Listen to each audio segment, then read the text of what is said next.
ಸಾಮಾಜಿಕ ಕಳಕಳಿ YouTube channel ವತಿಯಿಂದ ವಾರದ ಸಂಚಿಕೆ 301.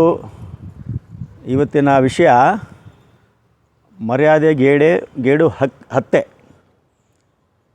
ಅಂತರ್ಜಾತಿ ವಿವಾಹ ಆಗಿದೆ.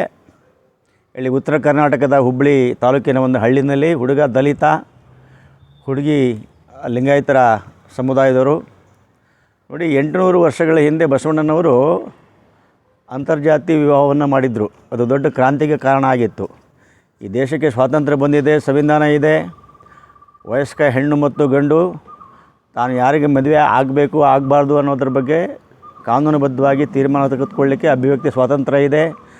ಇವೆಲ್ಲವೂ ಕೂಡ ಇದ್ದೂ ಕೂಡ ಆ ಪಾಪ ಮಹಿಳೆಯನ್ನು ಗರ್ಭಿಣಿ ಆಕೆಯನ್ನು ಕೊಲೆ ಮಾಡಿದ್ದಾರೆ ತಂದೆ ಮತ್ತು ಆತನ ಕುಟುಂಬದ ಸದಸ್ಯರುಗಳು. ಇದು ಭಾಳ ದೊಡ್ಡ ಘೋರ ದುರಂತ, ಇದು ಅಪರಾಧ. ಇದು ಯಾವುದೇ ಕಾರಣಕ್ಕೂ ಕೂಡ ಒಂದು ಜೀವವನ್ನು ತೆಗೆಯತಕ್ಕಂಥ ಹಕ್ಕು ಯಾರಿಗೂ ಕೂಡ ಇಲ್ಲ. ನೀವು ತಂದೆ ಆಗಿರ್ಬೋದು, ತಾಯಿ ಆಗಿರ್ಬೋದು. ಆ ದೃಷ್ಟಿಯಲ್ಲಿ ಪಾಪ ಗರ್ಭದಲ್ಲಿರ್ತಕ್ಕಂಥ ಆ ಮಗು ಏನು ಅನ್ಯಾಯ ಮಾಡಿತ್ತು, ಮುಂದೆ ಅದು ಅಕ್ಕಮದೇವಿ ಆಗ್ತಿತ್ತು ಅಥವಾ ಬಸವಣ್ಣ ಆಗ್ತಿತ್ತು, ಯಾರಿಗೂ ಗೊತ್ತಲ್ವಾ. ಹೀಗೆ ಇದು ಭಾಳ ದುರಂತ. ಇದು ಆಗಬಾರ್ದು. ಯಾವುದೇ ಕಾರಣಕ್ಕೂ ಕೂಡ ಕಾನೂನನ್ನು ಕೈಗೆ ತಗೋಬಾರ್ದು. ಸಮಾಜವಾದ ಇರ್ತದೆ. ಯಾವುದೇ ಕಾರಣಕ್ಕೂ ಕೂಡ ಪೇರೆಂಟ್ಸ್ಗಳು ಅಂದರೆ ಪೋಷಕರುಗಳು ಮಕ್ಕಳಿಗೆ ಕೌನ್ಸಿಲಿಂಗ್ ಮಾಡಲಿ. ನೋಡಪ್ಪ, ಬೇರೆ ಜಾತಿ ಮದುವೆ ಆಗಬೇಡ, ಅದೇ ಆಗಬೇಡ ಅಂತೇಳಿ ಕೌನ್ಸಿಲಿಂಗ್ ಮಾಡಲಿ, ಬುದ್ಧಿವಾದ ಹೇಳಿ. ಅವ್ರು ಒಪ್ಕೊಂಡ್ರೆ ಸರಿ.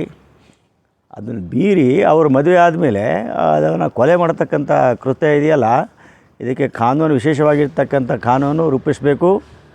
ಸಮಾಜದ ಚಿಂತನೆ ಏನಿದೆ, ಕುಟುಂಬದ ಸದಸ್ಯರ ಚಿಂತೆ ಏನಿದೆ, ಕಾನೂನಿನಲ್ಲಿ ಏನು ಪರಿವರ್ತನೆ ಆಗಬೇಕು, ವರ್ತನೆಯಲ್ಲಿ ಏನು ಸಮಾಜದ ಪರಿವರ್ತನೆ ಆಗಬೇಕು ಅನ್ನೋದ್ರ ಬಗ್ಗೆ ಹೆಚ್ಚೆಚ್ಚು ಜಾಗೃತಿಯನ್ನು ಮೂಡಿಸ್ತಕ್ಕಂಥ ಕೆಲಸ ಬರೀ ಕಾನೂನಿಂದಲೇ ಆಗೋಲ್ಲ. ಇದು ಆ ಕೆಲಸವನ್ನು ಸಮಾಜ ಕಲ್ಯಾಣ ಇಲಾಖೆ, ಗ್ರಾಮ ಪಂಚಾಯತಿ ಲೆವೆಲ್ನಲ್ಲಿ, ಗ್ರಾಮ ಸಭೆ ಮಟ್ಟದಲ್ಲಿ ಇದರ ಬಗ್ಗೆ ಜಾಗೃತಿಯನ್ನು ಮೂಡಿಸ್ತಕ್ಕಂಥ ಕೆಲಸ ಆಗಲಿ ಅಂತಕ್ಕಂಥ ವಿಚಾರವನ್ನು ಹೇಳ್ತಾ, ದಯವಿಟ್ಟು ಚಾನಲಿಗೆ ಲೈಕ್ ಮಾಡಿ, ಶೇರ್ ಮಾಡಿ, ಸಬ್ಸ್ಕ್ರೈಬ್ ಮಾಡಿ.